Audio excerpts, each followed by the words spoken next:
Good afternoon students. हम लोग अभी लेक्चर स्टार्ट करते हैं। पिछले लेक्चर में हम लोगों ने टाइम स्टडी तक हो गया था अपना। अभी आगे का फटीग मतलब एक्सट्रीम टायर्डनेस, मतलब हम लोग बहुत ज़्यादा थके हुए हैं काम करके, तो उसको फटीग बोलते हैं। एंड मोशन स्टडी ये हम लोग स्टार्ट करेंगे। Frank and Lillian Gilbert, the husband and wife team, अब ये दोनों हस्बैंड एंड वाइफ की टीम थी, made significant contribution to scientific management by way of fatigue and motion study। तो ये दोनों ने बहुत इम्पोर्टेंट कंट्रीब्यूशन किया है फटीग और मोशन स्टडी के माध्यम से।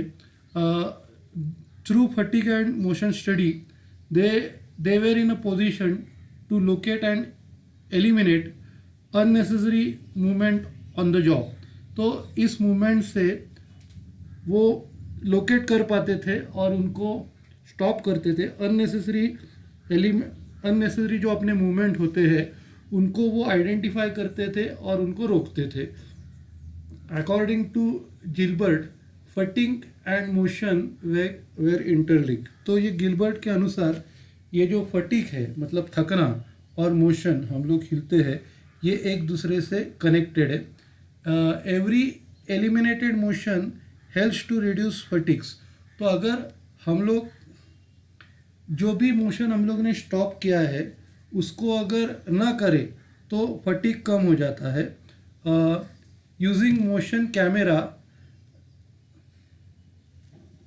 they tried to identify the most economical motions for each job and in order to improve performance and reduce fatigue। तो उन्होंने क्या किया, मोशन पिक्चर कैमरास का यूज़ किया और उन्होंने देखा कैमरा से कि कौन से मोशन से अपने को फटीग हो रहा है, ये उन्होंने ऑब्जर्व किया मोशन पब्लिक कैमरा से। The Gilbert first studied the motion of bricklaying workers and after identified wasting motions, reduced the bricklayers motions from 18 to 5, thus improving the bricklayers productivity। तो जब गिलबर्ट ने पहली बार देखा ब्रिकलेयर्स के वेस्टेड मोशंस को, तो उसके वजह से उनका जो मोशंस थे वो 18 से 5 तक कम हो गए और फिर उसके वजह से ब्रिकलेयर्स की प्रोडक्टिविटी इम्प्रूव हो गई। The Gilbert advocated that motion study would raise workers' morale because of the physical benefits and because it shows management concerns for the worker। तो गिलबर्ट ने ये ऐसा प्रूव किया कि मोशन स्टडी से वर्कर्स लोगों के मॉरल इंक्रीज होता है और क्योंकि उनको फिजिकल बेनिफिट्स मिलते हैं और उससे मैनेजमेंट का कंसर्न वर्कर के लिए भी दिखता है। Gilbert also conducted that it is not the monotony, lack of interest of workers है वो, of workers that causes so much of worker dissatisfaction but rather's management lack of interest in the workers. तो इधर Gilbert ने observe किया कि ऐसा नहीं कि वर्कर्स को इंटरेस्ट नहीं है, उसने ऐसे ऑब्जर्व किया कि मैनेजमेंट को वर्कर्स में इंटरेस्ट नहीं है, ये उसने ऑब्जर्व किया। तो टाइम स्टडी जो टेलर ने डिफाइन की है is now combine with motion study. तो टाइम स्टडी को हम लोग मोशन स्टडी के साथ जोड़ते हैं गिलबर्ट की, टू इंक्रीज बिजनेस एफिशिएंसी। तो उससे क्या होगा, बिजनेस की एफिशिएंसी इंक्रीज हो जाएगी। This technique is called as time and motion study. ये जो स्टडी है, ये टेक्निक, इसको टाइम एंड मोशन स्टडी बोलते हैं। This integrated approach is called as methods engineering. तो ये जो इकट्ठा किया अप्रोच है उसको बोलते हैं methods engineering. It is applied today to industries as well as service organisation. और ये अप्लाई होता है इंडस्ट्रियल और सर्विस ऑर्गेनाइजेशन को, सभी टाइप के ऑर्गेनाइजेशन को अप्लाई होता है। उसके बाद हम लोग इसका क्रिटिसिज्म देखेंगे। नेक्स्ट क्वेश्चन है evaluation of Taylor scientific management. Taylor's scientific management was responsible for improvement in product efficiency, better working condition and increase in compensation to the employees. तो टेलर का जो साइंटिफिक मैनेजमेंट थ्योरी है उसके वजह से production efficiency improve हो गया, working condition सुधर गए और एम्प्लॉयज़ लोगों का कॉम्पनसेशन, उनका सैलरी भी इंक्रीज हो गया। The time and motion studies are use today in industries and service organisation as well to improve the overall efficiency. अब ये जो टाइम एंड मोशन स्टडी है ये आज इंडस्ट्रीज़ में यूज़ की जाती है, इंडस्ट्रीज़ और सर्विस ऑर्गेनाइजेशन से। तो उससे क्या होता है, ओवरऑल एफिशिएंसी इम्प्रूव हो जाती है। Despite several merits of scientific management, it is criticised by employees, trade unions, employees and industrial psychologist.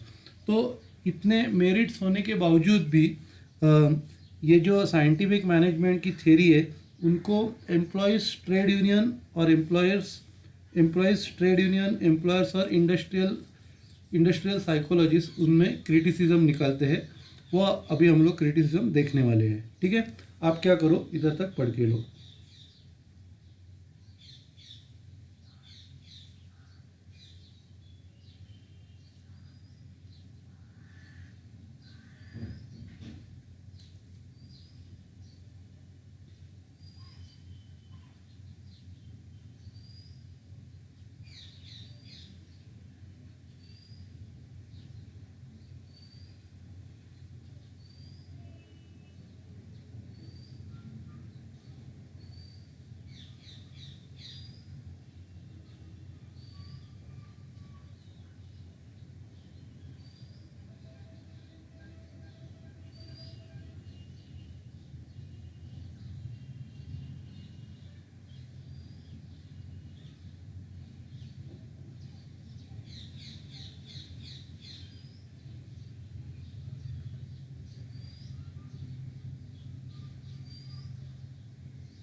ठीक है, आगे का पढ़ते हैं।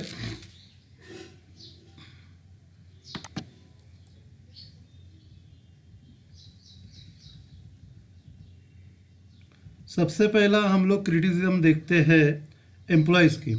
सबसे पहला जो है लॉस ऑफ इनिशिएटिव, तो उनको कुछ काम करने का इनिशिएटिव नहीं रहता, ऐसा एम्प्लॉयज़ का मानना है। There is a loss of initiative on the part of workers due to the separation of thinking from doing. तो सोचना एक अलग काम है और काम करना ये एक अलग काम है। तो उससे क्या हो जाता है, लोगों का इनिशिएटिव या इंटरेस्ट चला जाता है। The work methods and operations are standardise, तो उसमें क्या है कि काम करने का तरीका और ऑपरेशन सब जगह सेम है। तो workers have to act in accordance with the instruction of factory supervisors और फोरमैन। तो उनको जो इंस्ट्रक्शन दिया जाता है फैक्ट्री सुपरवाइज़र या फोरमैन के, उनके हिसाब से ही काम करना पड़ता है।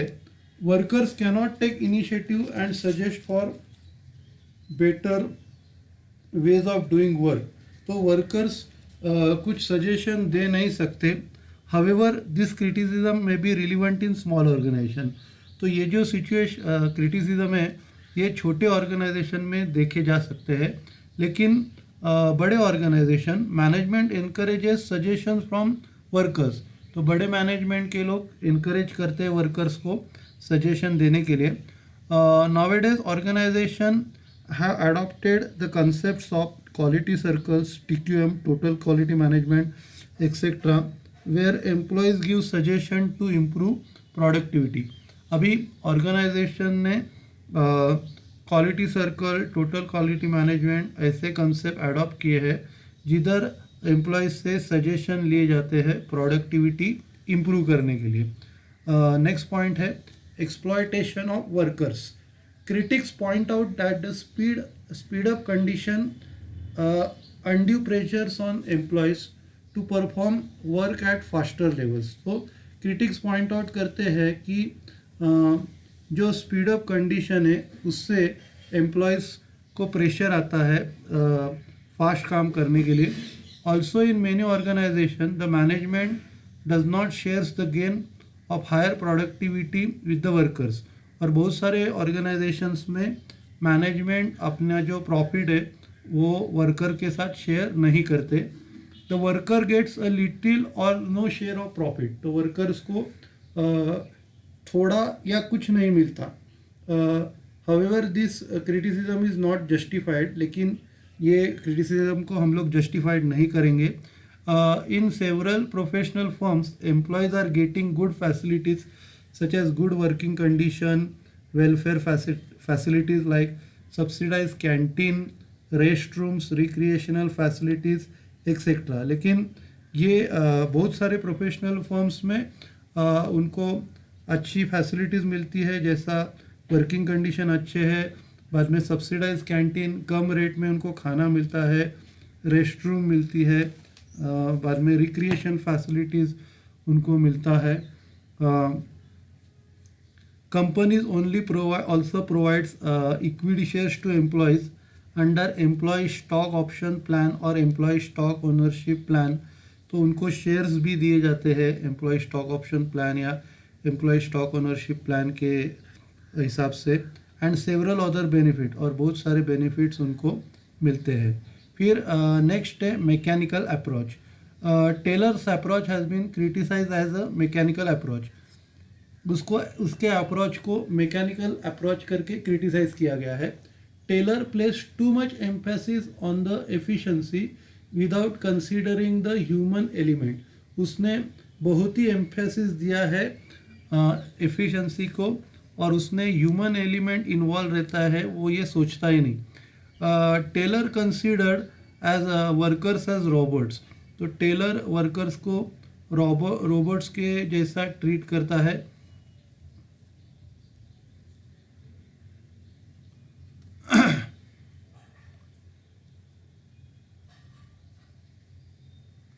Who could speed up the work at any cost। जो अपना काम का स्पीड बढ़ा सकते हैं बिना कुछ खर्चा किए, ऐसा टेलर का एजम्पशन है। पर में नेक्स्ट पॉइंट है undemocratic in nature. Scientific system is criticise for being undemocratic nature. मतलब क्या है, उधर मेजॉरिटी का चलता नहीं है। डेमोक्रेटिक मतलब क्या रहता है कि हम लोग मेजॉरिटी के हिसाब से डिसीजन लेते हैं, लेकिन इधर मेजॉरिटी नहीं चलती। The workers have to operate under the strict control and the orders of the bosses. तो उनको स्ट्रिक्ट कंट्रोल और से काम करना पड़ता है और उनको बॉस लोगों का सुनना पड़ता है। However this criticism is not justified, as in many organisation managers adopt human relation approach in dealing with the employees. लेकिन इस क्रिटिसिज्म को जस्टिफाइड नहीं किया जाता, क्योंकि मैनेजर्स अभी ह्यूमन रिलेशन अप्रोच अडॉप्ट करते हैं एम्प्लॉयज से डील करते time. They don't treat workers as the part in the machine but treat them with care and concern. वो मशीन के पार्ट जैसे वर्कर्स को ट्रीट नहीं करते, वो वर्कर्स को केयर और कंसर्न से ट्रीट करते हैं। फिर नेक्स्ट पॉइंट है problem of unity of command. Taylor advocated functional foremanship where the workers have to report to 8 functional heads. तो टेलर ने ऐसे बताया कि वर्कर्स को 8 फंक्शनल हेड्स को रिपोर्टिंग करना पड़ता है। This violets the principle of unity of command. तो इससे क्या होता है, principles of unity of command टूट जाता है कि वो कहता है कि हर एक वर्कर को एक बॉस को ही रिपोर्टिंग करना है, ना ही सभी बॉसेस को। The lack of unity of command create confusion in the organisation. तो इसके वजह से ऑर्गेनाइजेशन में कन्फ्यूजन क्रिएट होता है। अब क्या करूँ, इधर तक पढ़ के लूँ।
ठीक है, आगे का पढ़ते हैं।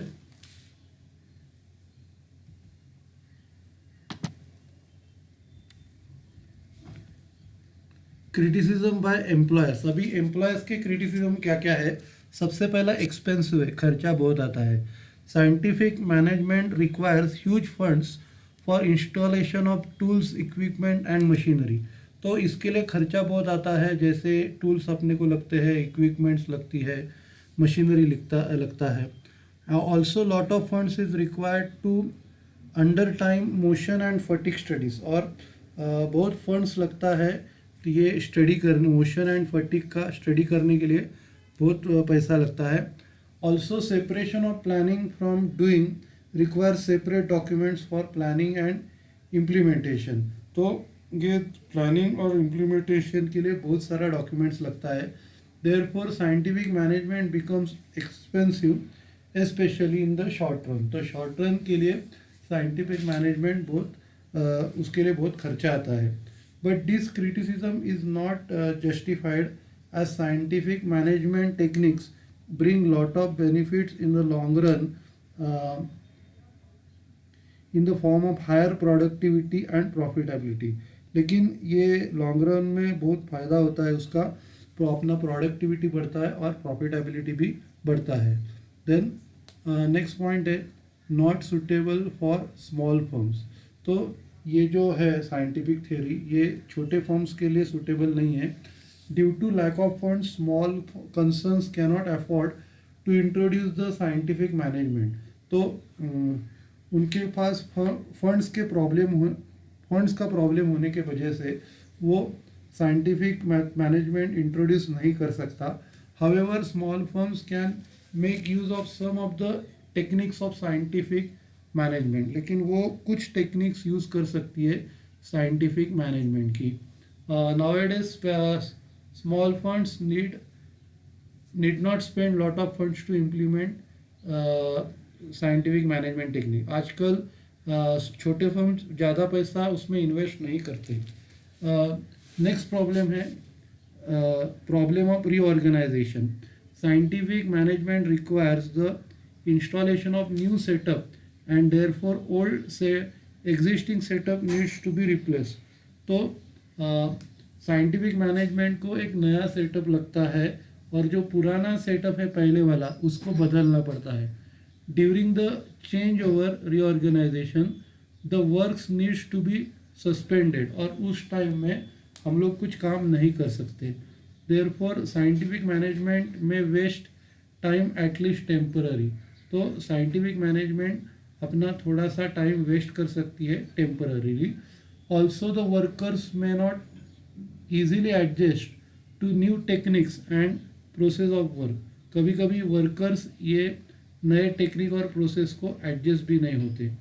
However the changes may can be introduce slowly and workers need to be motivated to accept the changes and get adjustment to the new environment. लेकिन चेंजेस हम लोग धीरे धीरे इंट्रोड्यूस कर सकते हैं और वर्कर्स को मोटिवेट करके उनको चेंज एक्सेप्ट करने के लिए लगा सकते हैं। फिर नेक्स्ट प्रॉब्लम है प्रॉब्लम ऑफ ओवर प्रोडक्शन। और हाँ, पिछले पॉइंट में चेंज एक्सेप्ट करके एडजस्ट हो सकते हैं नए एनवायरनमेंट के। और फिर अगला जो पॉइंट है problem of over production. Scientific management helps to increase productivity. Scientific management अपने को प्रोडक्टिविटी बढ़ाने के लिए हेल्प करता है।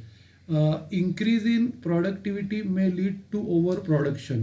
तो प्रोडक्टिविटी इंक्रीज होने से ओवर प्रोडक्शन हो सकता है। Over production may lead to more supply in the market. Over production के वजह से मार्केट में सप्लाई ज़्यादा हो सकता है and therefore it may lead to recession. तो उससे क्या होगा, रिसेशन आ सकता है। However promotion techniques like sales promotion, advertising, publicity, salesmanship etc. can increase demand which can take care of increase in supply। लेकिन प्रमोशन टेक्निक जो है, जैसा सेल्स प्रमोशन है, एडवर्टाइजिंग है, publicity, salesmanship, can increase demand. वो demand बढ़ा सकती है। तो जो सप्लाई जो इंक्रीज हो गया उसका उसकी केयर ले सकती है। बाद में नेक्स्ट पॉइंट है narrow narrow applicability. Taylor scientific management can be best be applied only for factory management. तो ये जो टेलर का जो साइंटिफिक थ्योरी है, साइंटिफिक मैनेजमेंट थ्योरी, तो ये सिर्फ फैक्ट्री मैनेजमेंट के लिए हम लोग अप्लाई कर सकते हैं। Where the performance can be measured qualitatively, जिधर परफॉर्मेंस हम लोग क्वालिटेटिवली मेजर कर सकते हैं। There are number of cases such as services where the performance of a person cannot be measured in quantitative terms। तो ऐसे केसेस है service sector में जिधर लोगों का परफॉर्मेंस हम लोग क्वांटिटेटिवली मेजर नहीं कर सकते। For instance the performance of the teacher cannot be measured in terms of number of hours engage and completion of subject matter, but the quality of teaching and benefits to the students. तो teacher का अगर performance देखेंगे तो वो कितने घंटे में syllabus complete कर रहा है इसमें नहीं होता, लेकिन उसका टीचिंग का क्वालिटी और उससे स्टूडेंट को क्या बेनिफिट मिल रहा है ये कंसीडर करके होता है। ठीक है, आप क्या करो, इधर तक पढ़ के लो।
हम लोग कंटिन्यू करते हैं।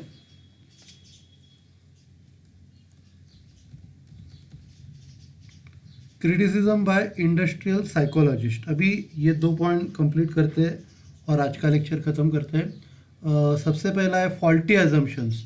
Taylor and his followers assume that the workers are motivated merely by monetary gains.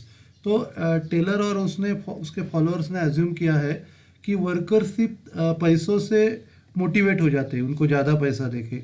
In fact it is not just wages that motivates the workers to perform better, but workers have social and ego needs। तो उसका social और ego problem भी होते हैं जो अपने को satisfy करने पड़ते हैं, जिससे उसका परफॉर्मेंस इंक्रीज हो जाता है।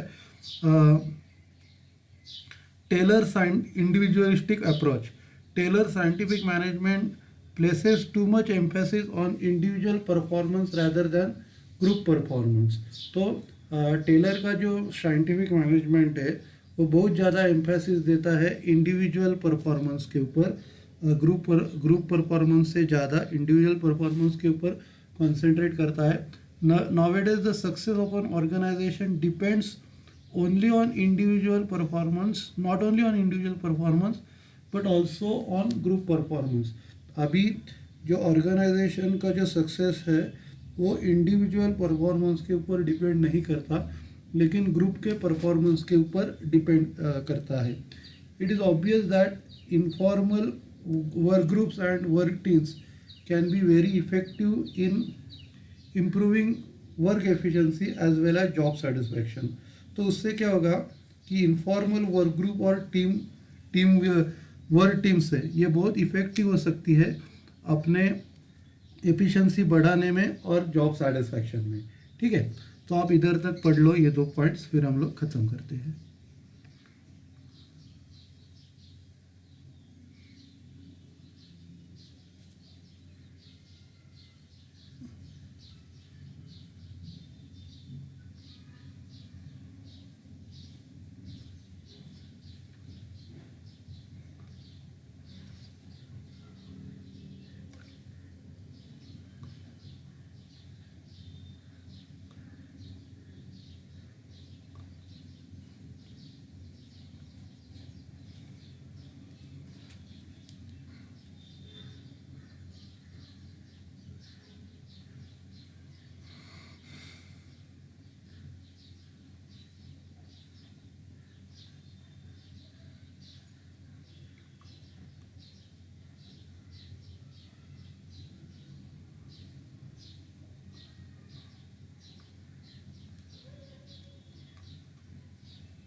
ठीक है, तो हम लोग स्टॉप करते हैं, कल मिलते हैं। Okay, thank you.